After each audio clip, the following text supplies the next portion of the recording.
हाणे सभ खां पहिरें जेको हिकिड़ो साइंटिस्ट आहे, जीअं असां वटि हिकिड़ो साइंटिस्ट आहे ई चेतन, हिकिड़ो साइंटिस्ट हुयो चेतन। केरु हुयो? चेतन। चेतन कहिड़ो कमु कयो? What do you know about the Chetan? Sir Chetan जो तो बाकी ॿियनि जो इन हार्डवेयर वग़ैरह प्रोकारियोट्स ऐं यूकारियोट्स जो कंसेप्ट ने introduced prokaryotic and eukaryotic cell.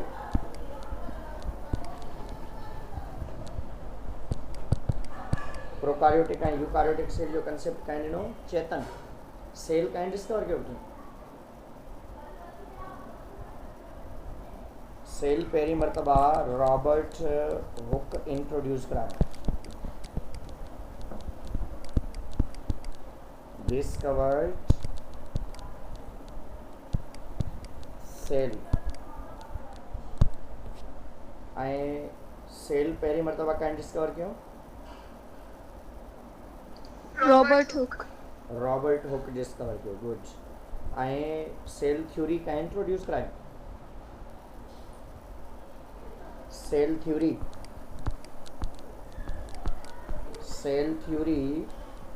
Sir तव्हांजो आवाज़ कटिजे पियो। आवाज़ नथो अचे।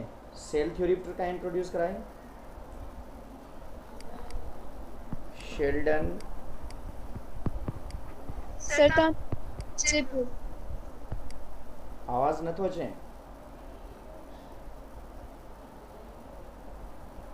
सर कटिजे पियो। तव्हांजो आवाज़ कटिजे पियो।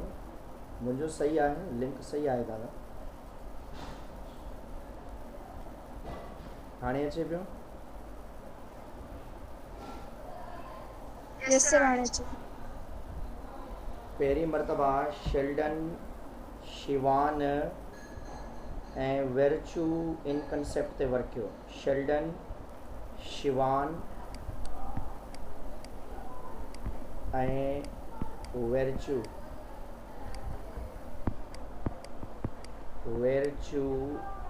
इन ते वर्क कयो।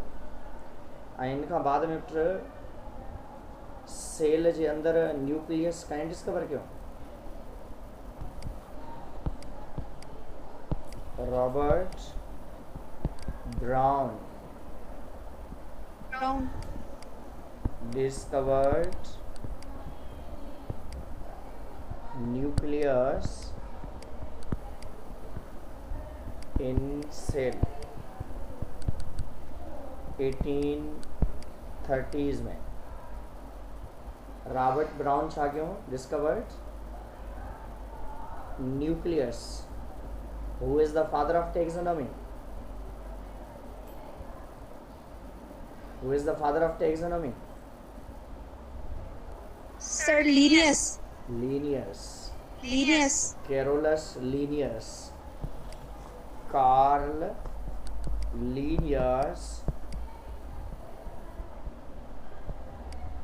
Linnaeus is known as father of taxonomy. इन कहिड़ी शइ इंट्रोड्यूस कराई? इनके छो चवंदा आहियूं फादर ऑफ टेक्सोनॉमी? क्लासिफिकेशन जो मेथड ॿुधायो ऑर्गेनिज्म जो ऐं उन्हनि खे नालो ॾियण जो मेथड ॿुधायो। ऐं ॿियो छा कयईं? सर इनके नॉमेनक्लेचर मींस उन्हनि खे नालो ॾियण ॿुधायो। इंपॉर्टेंट कम क्या? बायनोमियल नॉमेनक्लेचर ऐं ॿियो छा कयईं? टू किंगडम सिस्टम इंट्रोड्यूस कराई। ऐं ॿियो छा कयईं? क्लासिफिकेशन जो मेथड जाते ऑर्गेनिजम्स जो इंट्रोड्यूस कराई। लीनियन हेरेरकी इंट्रोड्यूस कराई। लीनियन हेरेरकी में छा हूंदो आहे? लीनियन हेरेरकी में छा हूंदो आहे?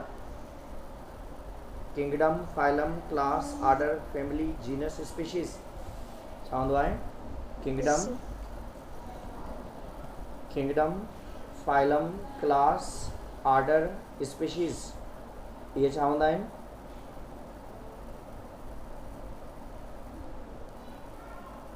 लीनियर हायरार्की, कॉर्लिनियस हायरार्की जंहिंखे पाण चवंदा। सेल थ्योरी इंट्रोड्यूस कंहिं कराई? Schleiden and Shivan.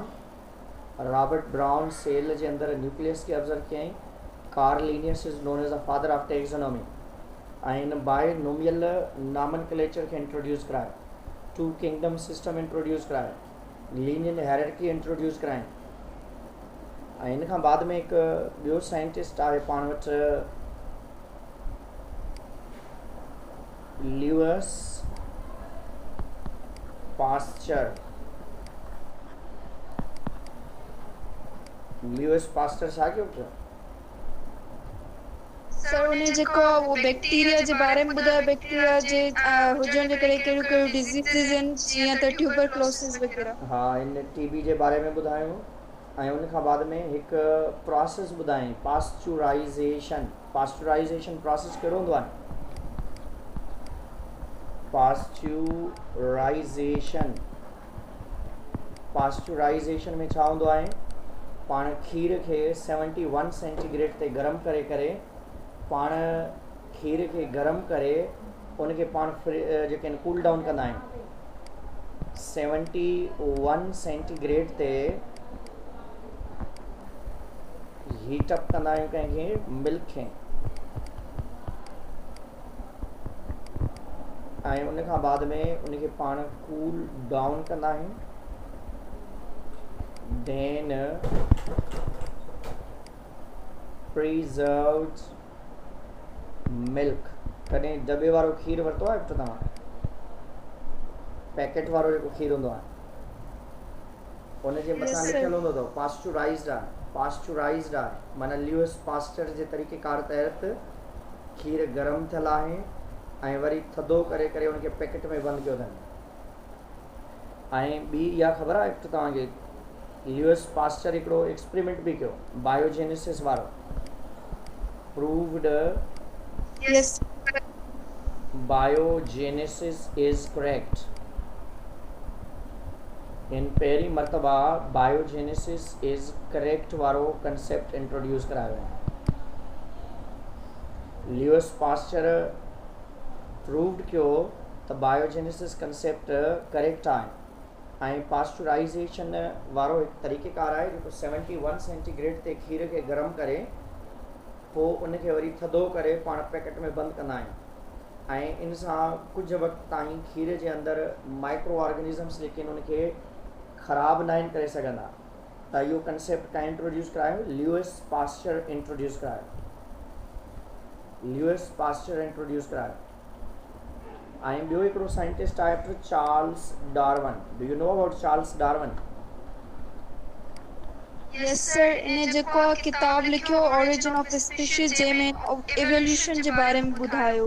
त हिन जे लाइ असां चवंदा आहियूं फादर ऑफ एवोल्यूशन आहे।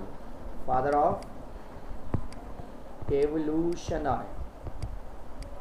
इर्तिका जो अबो आहे। इर्तिका तब्दील थियण खे चइबो आहे, विकसित थियण खे चइबो आहे, चेंज थियण खे चइबो आहे। माना जानदार जेके हिन दुनिया में आया आहिनि उहे हिक ॿिए मां इवॉल्व थिया आहिनि। ऐं इहा एवोल्यूशन जो कंसेप्ट कंहिं इंट्रोड्यूस करायो? डार्विन इंट्रोड्यूस करायो। ऐं हिन किताब बि हिकिड़ी लिखी, उनजो नालो आहे ओरिजिन ऑफ न्यू स्पीशीज़ या ओरिजिन ऑफ स्पीशीज़। ऐं इन जी थ्योरी जो नालो बि आहे, जेका इन जी थ्योरी पब्लिश थी उनजो नालो आहे survival of fittest. Survival of fittest. Charles Darwin father of evolution आहे और ओरिजिन ऑफ स्पीशीज़ आहिनि। थ्योरी इन इंट्रोड्यूस कराई, सर्वाइवल ऑफ फिटेस्ट इंट्रोड्यूस कराई। कंहिं कराई? Charles Darwin. चार्ल्स डार्विन कराई। चार्ल्स डार्विन खां बाद में हिकु ॿियो साइंटिस्ट बि आहे पाण वटि, मेंडल। सुञाणोसि था मेंडल खे? Yes, sir. इन्हें जेको फेमस लॉ ॾिनो ग्रेगर जॉन इनके फादर ऑफ जेनेटिक्स भी चवन बॉय इनके फादर ऑफ जेनेटिक्स भी चइबो आहे फादर ऑफ जेनेटिक्स भी चइबो आहे ऐं इन ते कमु कंहिं ते कयो पी प्लांट ते मटर ते पी प्लांट खे चइबो अथव पाइज़म सेटिवम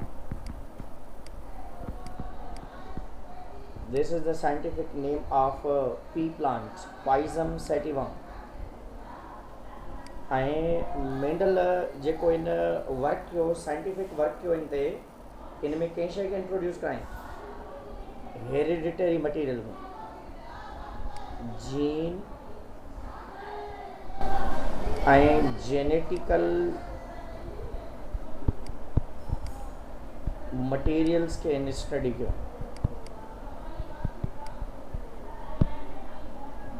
ऐं इन खां बाद में ॿियो हिकिड़ो साइंटिस्ट आहे पाण वटि क्रेक एंड वेटसन क्रेक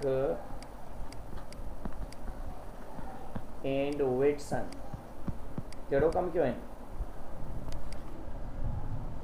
ये जेको डीएनए जो डबल हेलिक्स मॉडल आहे डीएनए ऐं एक्सप्लेन कई डीएनए जे फंक्शन के त इहो हेरिडिटरी मटीरियल आहे हा इन छा कयो डीएनए स्ट्रक्चर इंट्रोड्यूस कराएं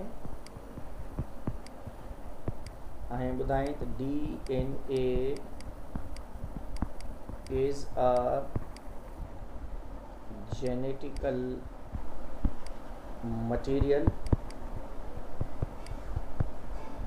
ऐं इन हिकिड़ो लॉ बि इंट्रोड्यूस करायो डीएनए जेको आहे हेलिकल मॉडल इंट्रोड्यूस करायो डीएनए हेलिकल मॉडल इंट्रोड्यूस करायो Crick and Watson DNA helical model introduce करायो हाणे ईंदो हिते ईंदो दोबारा ईंदो चेतन छा कयो प्रोकारियोटिक ऐं यूकारियोटिक जो कंसेप्ट इंट्रोड्यूस करायो ऐं रॉबर्ट हुक छा कयो रॉबर्ट हुक सेल डिस्कवर कयो ऐं सेल थ्योरी का इंट्रोड्यूस कराई Schleiden Schwann and Robert Brown जेको आहे न्यूक्लियस डिस्कवर कयो Carl Linnaeus father of taxonomy आहे binomial nomenclature two kingdom system ऐं लीनियन हेयरarchy इंट्रोड्यूस कराई ऐं ल्यूइस पास्चराइजेशन ॿुधायो इन 71 सेंटीग्रेड ते खीर खे गरम कयईं ऐं उन गरम कयल खीर खे प्रिज़र्व कयईं ऐं उन ॿुधायो त खीर खे तव्हां कीअं प्रिज़र्व करे सघो था ऐं बायोजेनेसिस जो कंसेप्ट इंट्रोड्यूस कराइनि ऐं उन खां बाद में टीबी खे इंट्रोड्यूस कराइनि ऐं मुख़्तलिफ़ क़िस्म जा ॿिया जेके कंसर्न्स आहिनि उहे जेके इन्हनि ल्यूइस पास्चर इंट्रोड्यूस कराया चार्ल्स डार्विन जेको आहे फादर ऑफ एवोल्यूशन आहे ओरिजिन ऑफ स्पीशीज़ ॿुधाइनि थ्योरी सर्वाइवल ऑफ फिटेस्ट ते कमु कयो ऐं इन ॿुधायो त हिन दुनिया में जेके बि जानदार आहिनि उहे कीअं ऐं कहिड़े तरीक़े सां इवॉल्व थिया आहिनि ऐं मेंडल जेको आहे उन वर्क कयो अहिड़े तरीक़े सां ऐं इन खां बाद में कुझु ॿिया साइंटिस्ट बि आहिनि जेके असां वटि हिते ॾिनल आहिनि उन्हनि में एडवर्ड जीनर बि आहे एडवर्ड जीनर छा कयो जेको वो डिस्कवर कई वैक्सीनेशन स्मॉल पॉक्स जे इंट्रोड्यूस करायो ऐं ॿियो बि हिकिड़ो साइंटिस्ट आहे जंहिं फ्लेमिंग एंटीबायोटिक इंट्रोड्यूस करायूं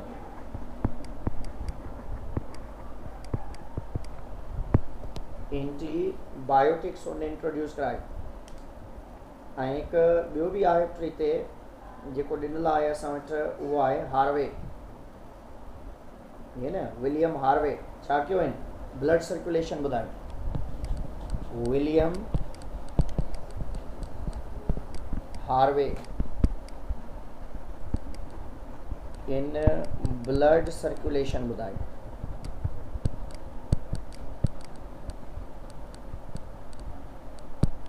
सब दिया या को रहिजी वियो? लिस्टर रहिजी वियो हिकिड़ो बस।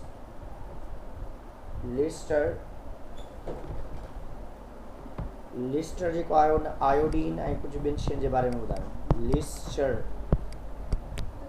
लिस्टर कंहिंजे बारे में ॿुधायो? आयोडीन ऐं कार्बोलिक एसिड। आयोडीन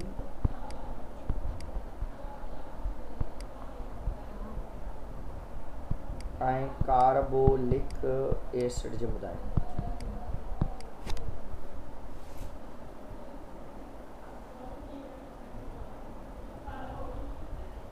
ठीक है।